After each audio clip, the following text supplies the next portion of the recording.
In this lecture, I would like to focus on the concept of logology. Kenneth Burke looks at the world from a number of different positions. His pentad or dramatism is looking at the world and its function very close up. Logology takes a big step back and is Burke's way of talking about worldview or how the world functions. He uses this term logology, which comes out of the study of language or philology. And he pulls out this word because he wants to study how, or he wants to argue that words themselves are our realities. He very much likes theological language. And he likes theological language because it's already word-focused and very much theorized around words. So we have the concept biblically of, and the Word became God and the Word was God. There's a very close relationship between the concept of the Word or logos and the concept of reality or of the world itself. In addition, language is what allows the world to come into being. So in Genesis, God, describes the world, and as he says the world, then he makes it so. So the Bible is driven through with this notion that language is what we have.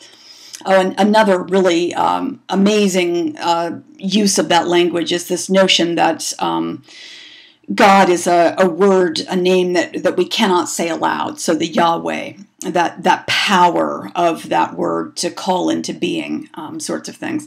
So there's this deep language that already used.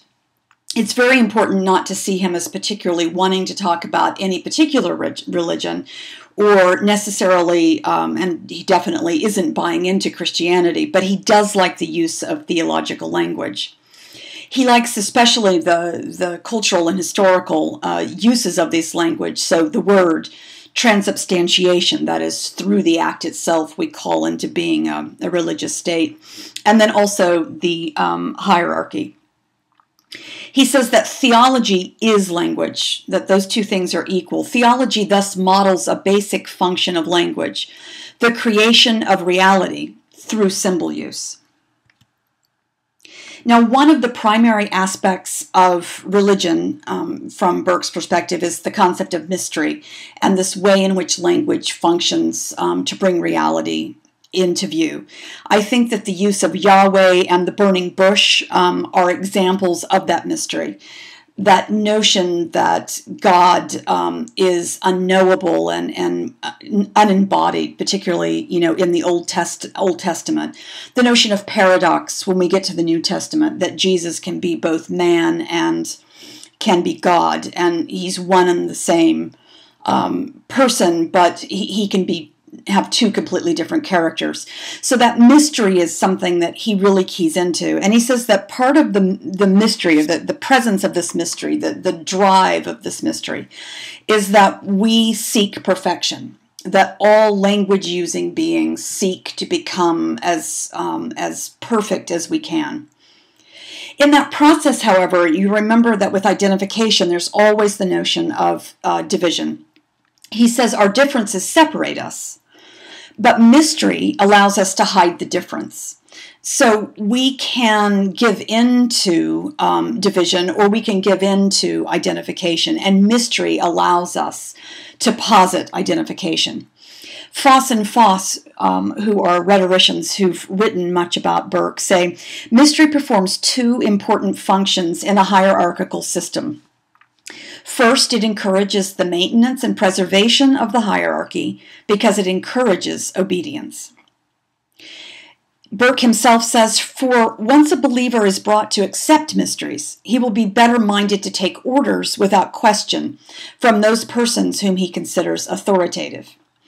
So he's really looking at this sense that this leap of faith. The leap of faith is a leap over perhaps a chasm into the world of meaning. And for Burke, he says that the mystery is in that leap. And if we're willing to buy into that mystery, if we're willing to embrace these mysteries, then we have a way of preserving the hierarchy. And in this particular case, he talks about the way in which preserving that hierarchy can also further strengthen the authority, who is the one who organizes and determines this. Now, keep in mind, this is a notion that he's developing post-World War II, and he's very influenced by Hitler and how all these German citizens could have come under his sway. So I think mystery is one of the things he will argue, or has argued, that Hitler managed to create. Now, it takes a series of things to create this worldview. First, we've got to buy into mystery. And then he says that we operate behind terministic screens. Terministic screens are literally language screens, words themselves that keep us away from some things and that open us up to others. So if we think of a screen, say a window screen, window screens allow some things in and some things out. They mask what we can see. Now, I've chosen above a picture of a color blindness test. And I think it's a great example of how the screen works. Because I can see these particular colors, I can see the number 2. But if you have color blindness, then these are just going to look like individual dots, and you're not going to be able to have the 2 stand out. So this screen enables us to see some things and then keeps us from other things. Burke says that the terministic screen is a development of a framework for seeing. So if we look through a certain screen, we can see some things, and if we look through other screens, we can see other things. I think of the field of medicine as a good example of a terministic screen. Medicine, particularly doctors, tend to think of the world in terms of disease. And one of the things that doctors do to enable them to see the world, and we'll get later to some other ways that these terms work, is to think of patients, let's say in hospitals, not so much as people, but as diseases. So there's the famous thing of one doctor saying to the other, or a doctor saying to the nurse, oh yeah, let's check out the gallbladder in room 12. And so the person becomes subsumed by the disease. And the screen just reflects for Burke that our attention is focused on specific things, and language is the way our attention is focused. Now, he says that this gives rise to occupational psychosis. So these terministic screens shape what we can see. After we are seeing through particular screens, we start to become very occupied with those particular things, so occupied that they become our reality. Now, I've given you an example of a Trekkie. Now, this particular woman, whose name I don't remember, was in the jury pool for the Whitewater case when Clinton was being looked at for Whitewater and the events around that particular event. So this woman shows up for the jury, and she's dressed like this, as a Trekkie. You can tell that she has taken a concept that she identifies with, this notion of being a Trekkie and being on the Starship Enterprise. And she carries it outside of a world where that may seem appropriate, say one of the conventions for the sci-fi and so on, where it might be acceptable to show up wearing the Trekkie outfit. And instead she walks into her local courthouse wearing this outfit. And so her reality kind of extends past its boundaries. And it's her terministic screen that prevents her from living in the world of the courtroom. She was dismissed as a juror for this.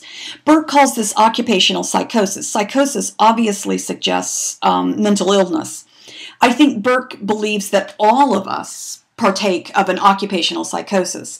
In the example of the doctors, one of the reasons psychologically that a doctor might want to think in terms of a disease rather than in terms of a patient is because there's a lot of trauma associated with being a doctor. Doctors encounter death, they encounter suffering, they may be called on to cause great pain. Let's think in the case of surgery.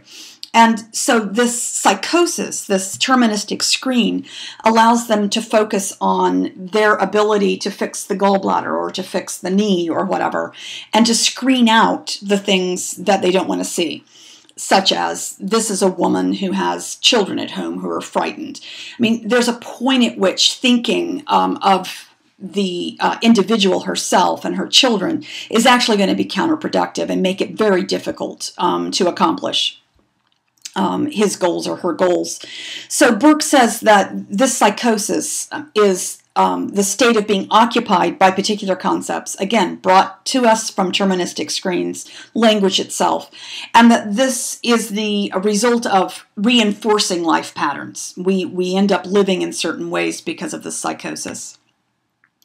Now, the result of all of this is what Burke calls a trained incapacity. So we become, he says, incapable of seeing beyond our screens or at the margins of our screens, outside of those screens, because we choose to. We are trained to do that. We give up that ability because we need to be blind in order to act. So again, the case of the doctor needs to be blinded from the suffering, needs to be blinded, or the doctor might argue that she needs to be blinded from the suffering in order to create the healing. Let's say for the surgeon, in order to do surgery, we probably can't think too much about what it might feel like to have a scalpel cut into one's body. And then we become just incapable of acting. We also, in terms of needing to be able to make certain decisions, have to reject the possibility of other decisions. We have to focus on one thing at a time, and maybe one country at a time, one city at a time, one family at a time. So this trained incapacity is something that we learn, that our language teaches us, so that we can function.